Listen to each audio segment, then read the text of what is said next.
TPCC కార్యవర్గ కూర్పుపై ముమ్మరంగా చర్చలు జరుగుతున్నాయి.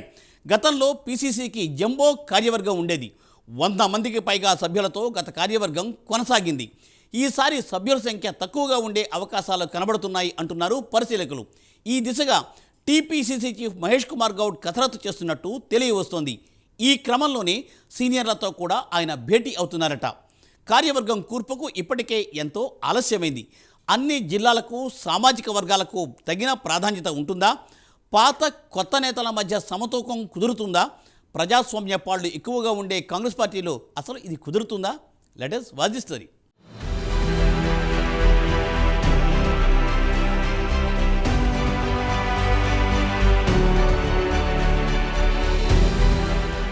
తెలంగాణ పీసీసీ అధ్యక్షుడు మహేష్ కుమార్ గౌడ్ కార్యవర్గం కూర్పుపై దృష్టి సారించారు. ఇప్పటికే సీఎం రేవంత్ రెడ్డి, రాష్ట్ర వ్యవహారాల incharge Deepa Das Munshi, AICC incharge కార్యదర్శులతో పలుదఫాలుగా ప్రత్యేకంగా సమావేశమై చర్చించారు.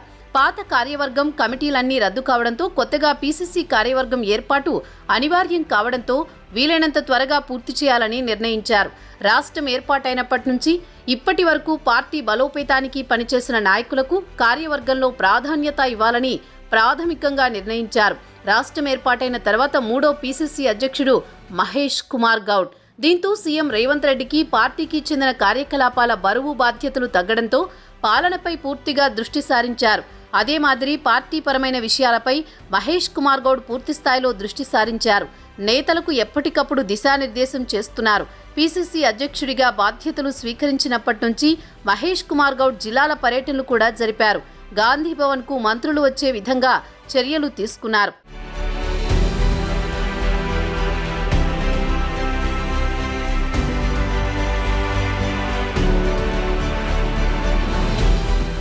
ఇప్పటికే పార్టీ కోసం పనిచేసిన నాయకుల వివరాలను పీసీసీ అధ్యక్షుడు మహేష్ కుమార్ గౌడ్ గాంధీ భవన్ నుంచి తీసుకున్నారు.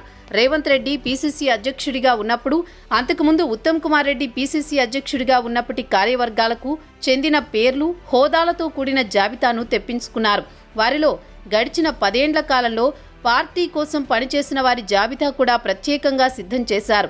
గాంధీ భవన్ వర్గాల సమాచారం మేరకు పీసీసీ కార్యవర్గంలోకి ఉపయోగపడే స్థాయి కలిగిన, పార్టీ కోసం చురుగ్గా పనిచేసి ప్రభుత్వంలో ఎలాంటి పదవులు పొందకుండా ఉన్న నాయకులు 100 మందికి పైగా ఉన్నట్లు తెలుస్తోంది. కార్యవర్గం లేకుండా పార్టీ కార్యకలాపాలు కొనసాగడం సాధ్యం కాదు.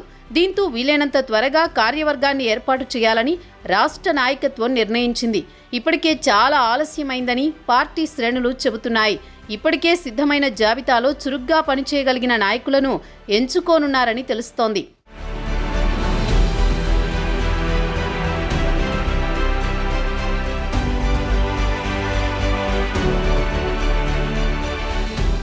గతంలో పీసీసీ కార్యవర్గం చాలా మందితో జంబో కార్యవర్గంగా ఉండేది. ఈసారి తక్కువ మందితో కార్యవర్గం ఉండే విధంగా కసరత్తు జరుగుతున్నట్లు తెలుస్తోంది.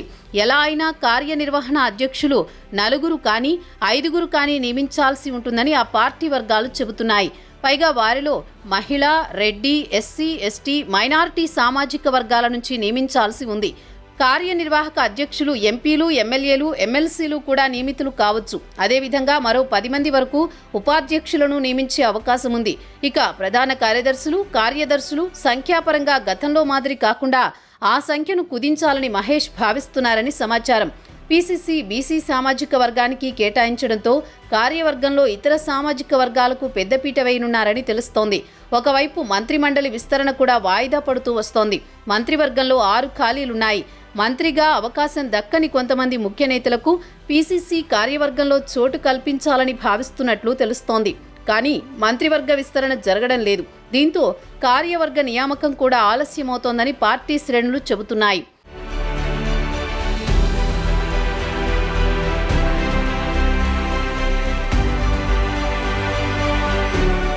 ఏది ఏమైనా త్వరలోనే పీసీసీ కార్యవర్గాన్ని ప్రకటించే అవకాశం ఉందని పార్టీలో చర్చ జోరుగా సాగుతోంది. పాత కొత్త నేతలతో కలగలిపి పీసీసీ కార్యవర్గం ఉంటుందని తెలుస్తోంది.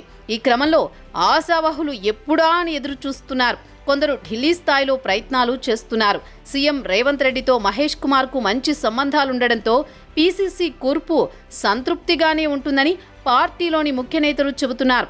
చూడాలి మరి ఎలా ఉంటుందో పీసీసీ కూర్పు.